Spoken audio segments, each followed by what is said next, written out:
Olá! Vamos fechar a semana com mais histórias de Mil e Uma Noites. Hoje, 27ª noite. Sherazade, desejando manter a promessa, pôs-se a contar a sorte da rainha. A feiticeira, né? Após a feiticeira fazer a aspersão e pronunciar algumas palavras sobre os peixes e o lago, a cidade reapareceu imediatamente. Os peixes voltaram a ser homens, mulheres e crianças, muçulmanos, cristãos, persas ou judeus, homens livres e escravos, todos retomaram sua forma natural. As casas e as lojas encheram-se sem tardança dos seus habitantes, os quais acharam tudo na mesma situação e na mesma ordem diante do encantamento. O grande séquito do sultão, acampado na praça, ficou boquiaberto ao ver-se de repente no meio de uma cidade bela, enorme e populosa. A feiticeira, após realizar tão maravilhosa mágica, correu ao Palácio das Lágrimas, a fim de recolher o fruto do seu ato. Meu caro amo, exclamou entrando, venho regozijar-me contigo pela recuperação da tua saúde. Fiz tudo quanto exigiste de mim. Levanta-te, pois, e dá-me a mão. Aproxima-te, pediu-lhe o sultão, imitando sempre a linguagem dos negros. Ela se aproximou. Não é bastante, aproxima-te mais. A rainha obedeceu. Então ele se levantou e agarrou-a pelo braço tão repentinamente que ela não teve tempo de evitá-lo. E com um golpe de sabre, ai meu Deus, cortou-lhe o corpo em 2 pedaços que caíram um ao lado do outro. Feito isto, abandonou o cadáver e, saindo do Palácio das Lágrimas, foi ao encontro do rei das Ilhas Negras, que o aguardava com impaciência. Nobre, disse-lhe abraçando, rejubilai-vos, já nada mais tendes que temer. A vossa cruel inimiga deixou de existir. O jovem nobre agradeceu ao amigo com o coração repleto de reconhecimento e, por ter-lhe prestado um serviço tão importante, desejou-lhe vida longa com todo tipo de venturas. Agora podeis viver tranquilamente na vossa capital, a menos que desejeis ir à minha, tão perto daqui. Eu o receberei com prazer, e lá não sereis menos honrado e respeitado, disse-lhe o sultão. Poderoso monarca, a quem tanto devo, credes estar tão perto da vossa capital? Perguntou o rei. Sim, disse o sultão, creio, não há mais que 4 ou 5 horas de caminho. Há 1 ano inteiro, respondeu o jovem rei. Não duvido de que tenhais chegado aqui da vossa capital em tão pouco tempo, porque a minha estava encantada. Mas agora que já não está, as coisas mudaram muito. Isso não me impedirá, entretanto, de vos seguir, ainda que se tratasse de ir à extremidade da terra. Sois o meu libertador, e para vos oferecer durante toda a vida as provas do meu reconhecimento, pretendo acompanhar-vos e abandono sem tristeza o meu reino. O sultão ficou extraordinariamente surpreso em saber que tão longe se encontrava dos seus estados, não compreendendo como podia ser aquilo. Mas o jovem rei das Ilhas Negras o convenceu tão bem da possibilidade que suas dúvidas se dissiparam. Não importa, disse então. A dificuldade de voltar aos meus estados está suficientemente paga pela satisfação de vos haver auxiliado e de haver em vós adquirido um filho. Pois, já que me dais a honra de me acompanhar e já que não tenho filhos, considero-vos tal e vos nomeio desde este momento meu herdeiro e sucessor. O encontro entre o sultão e o rei das Ilhas Negras terminou com os mais ternos abraços, após o que o jovem só pensou nos preparativos da jornada. Terminados em 3 semanas, com grande pesar da corte e dos súditos, que da sua mão receberam como rei um dos seus parentes mais próximos.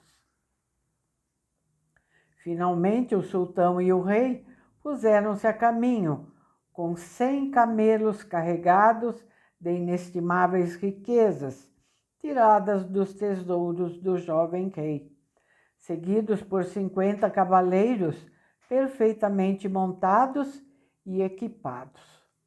A jornada foi feliz, e quando o sultão, que mandara à frente mensageiros para anunciarem a causa do seu atraso e a aventura, chegou perto da capital, os oficiais que nela deixara correram-lhe ao encontro, assegurando-lhe que a sua longa ausência não acarretara mudança nenhuma no império.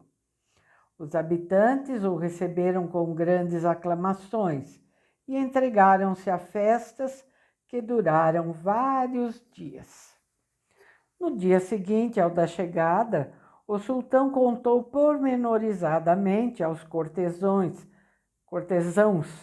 reunidos os fatos que, contra a sua expectativa, tanto haviam prolongado sua ausência. Declarou-lhes em seguida a adoção do rei a adoção do rei das 4 Ilhas Negras, o qual não vacilara em abandonar um grande reino para acompanhá-lo e com ele viver. Finalmente, para reconhecer a fidelidade que todos eles lhe haviam demonstrado, distribuiu-lhes presentes de acordo com a categoria de cada um. Quanto ao pescador, por ser a causa primeira da libertação do jovem príncipe, o sultão columou-o de bens e tornou-o com a família felicíssimo pelo resto da vida. Sherazade terminou assim a história do pescador e do gênio. Dinazade garantiu-lhe que sentira enorme prazer em ouvi-la, e Shahriar manifestou-lhe o mesmo.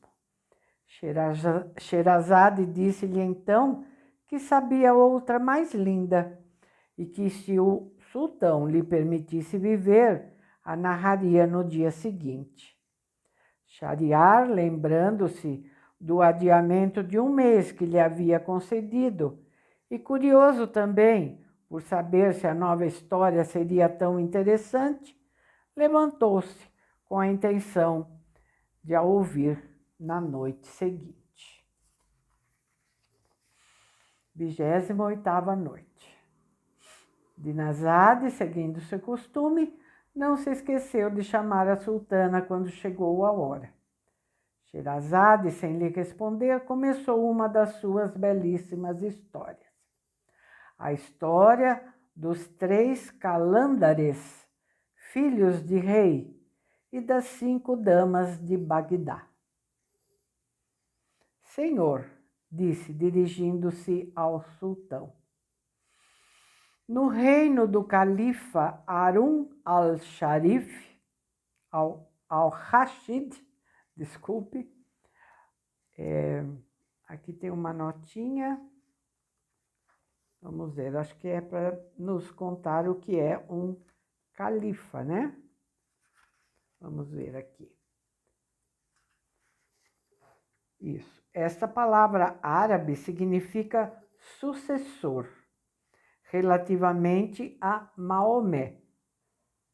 Após a morte deste legislador, em 634, Abu Bekr, seu sogro, eleito para lhe suceder, tomou o título de califa, que por longo tempo serviu para designar os líderes da religião muçulmana. Então, no reinado do califa Harun al-Rashid, havia em Bagdá, onde ele residia, um carregador que, apesar de sua humilde e penosa profissão, não deixava de ser homem de espírito e de bom humor. Um dia, estando, conforme o seu hábito, com um grande cesto, no lugar em que esperava que alguém precisasse do seu trabalho, uma jovem e formosa dama, coberta por um grande véu de musselina, aproximou-se e disse-lhe graciosamente: Escuta, carregador, pega o teu cesto e segue-me. O carregador, encantado com aquelas palavras proferidas tão agradavelmente, pegou imediatamente o cesto, colocou-o sobre a cabeça e seguiu a dama, refletindo. Ó dia feliz, ó dia de bom encontro! Pouco depois, a dama deteve-se diante de uma porta fechada e bateu. Um cristão venerável de barba branca abriu a porta e ela pôs-lhe dinheiro entre as mãos, sem lhe dizer uma palavra. Mas o cristão, que sabia o que ela desejava, tornou a entrar e, alguns instantes depois, entregou-lhe uma grande jarra de excelente vinho. Pega esta jarra, disse a dama ao carregador, e coloca-a no teu cesto. Feito isto, ordenou-lhe que a seguisse e continuou a caminhar, enquanto o carregador mais uma vez dizia para si: ó dia de felicidade, ó dia de agradável surpresa e de alegria. A dama parou na casa de um vendedor de frutas e flores, onde escolheu várias maçãs, abricós, pêssegos, laranjas, limões, cidras, mirto, basílico, lírios, jasmins e outras variedades de flores e plantas de excelente aroma. Ordenou depois ao carregador que pusesse tudo aquilo no cesto e a seguisse. Passando diante de um açougue, mandou que lhe pesassem 25 libras da mais bela carne, o que também foi para o cesto do carregador. Em outra casa, escolheu alcaparras, estragão, pepinos, funchos e outras ervas, tudo com vinagre. Em outra ainda, pistaches, nozes, avelãs, pinhões, amêndoas e outros frutos semelhantes. E, finalmente, em outra, comprou todo tipo de massas de amêndoa. O carregador, pondo tudo aquilo no cesto e notando que ele ia ficando cheio, disse-lhe: Minha senhora, devias ter me avisado que irias comprar tantas provisões, porque eu teria trazido um cavalo, ou antes um camelo. Daqui a pouco o peso será superior às minhas forças. A dama riu-se e novamente lhe ordenou que a seguisse. Entrando num droguista, muniu-se de todo tipo de aromas, cravos da Índia, nozes moscadas, pimenta, gengibre, de um grande pedaço de âmbar cinzento e de várias outras especiarias da Índia, o que acabou de encher o cesto do carregador. Prosseguiram então e chegaram a uma belíssima mansão, de fachada ornada por esplêndidas colunas. Diante de uma porta de marfim, a dama bateu de leve. Neste ponto, Sherazade notou que já era dia e cessou de falar. Francamente, minha irmã, disse Dinazade, eis um começo que desperta bastante curiosidade. Creio que o sultão não quererá privar-se do prazer de continuar a ouvi-la. Efetivamente, Shahriar, longe de ordenar a morte da sultana, aguardou impacientemente a noite seguinte para saber o que se passaria na mansão de que ela havia falado. 29ª noite. Dinazade, despertando antes do amanhecer, dirigiu-se à sultana. Minha irmã, rogo-te que continues a história que começaste ontem. E Sherazade imediatamente prosseguiu. Enquanto a jovem dama e o carregador aguardavam que lhes abrissem a porta, o carregador entregava-se a 1000 reflexões. Admirava-se de ver tão linda senhora fazer o papel de compradora de provisões, pois era fácil notar que não se tratava de uma escrava. Tinha ar demasiadamente nobre para não ser livre e pessoa de distinção. De muito boa vontade lhe houvera feito perguntas, mas, quando se preparava para falar-lhe, outra dama que abriu a porta lhe pareceu tão bela que se extasiou. Ficou tão impressionado com aquele encanto que teve medo de deixar cair o cesto com tudo quanto havia dentro.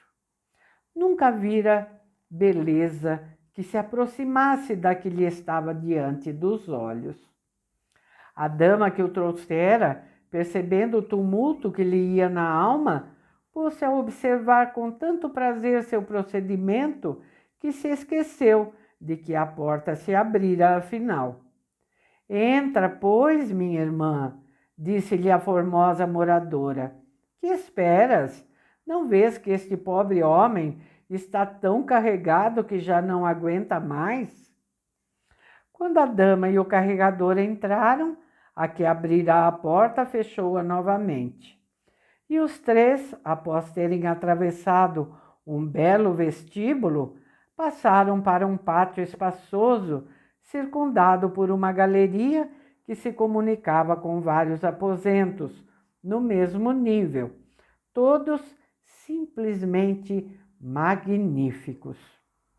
Havia no fundo do pátio um estrado, ricamente guarnecido com um tronco de âmbar no meio, sustentado por 4 colunas de ébano, enriquecidas de diamantes e pérolas de extraordinária grandeza, e forrado de cetim vermelho, admiravelmente bordado com ouro da Índia. No meio do pátio estendia-se um grande tanque de mármore branco, cheio de água claríssima, que nele caía abundantemente pela boca de um leão de bronze. O carregador, apesar de todo o peso, não deixou de admirar a magnificência daquela casa e a limpeza que por toda parte reinava. Mas o que lhe atraiu sobremaneira a atenção foi uma terceira dama, que lhe pareceu ainda mais bela que a segunda e que se encontrava sentada no trono. Ao ver as 2 primeiras damas, desceu e foi-lhes ao encontro. O carregador notou logo, pelo respeito que as outras lhe tinham, que devia tratar-se da principal, no que não se enganava. A dama chamava-se Zobeida, a que abrira a porta, Safia, e Amina era o nome da que fora comprar as provisões. Zobeida, aproximando-se das duas damas, disse-lhes: minhas irmãs, não estáis vendo que este bom homem sucumbe ao peso que carrega? Que esperais para dele o livrar? Amina e Safia, então, pegaram o cesto, uma pela frente, outra por trás. Zobeida ajudou-as e as três colocaram no chão. Em seguida começaram a esvaziá-lo, e quando acabaram, a agradável Amina pagou generosamente o carregador. O dia que acabava de nascer naquele instante impôs silêncio a Sherazade e deixou não somente Dinazade, mas também Shahriar com o grande desejo de ouvir a continuação. E nós também vamos ficar com esse desejo, aguardando o próximo vídeo. Tá bom? É assim, né? Muito bom. Tchauzinho, então, tá? Até o próximo vídeo. Muito obrigada, tá? Pela companhia de vocês, de cada um de vocês, a quem eu deixo meu abraço.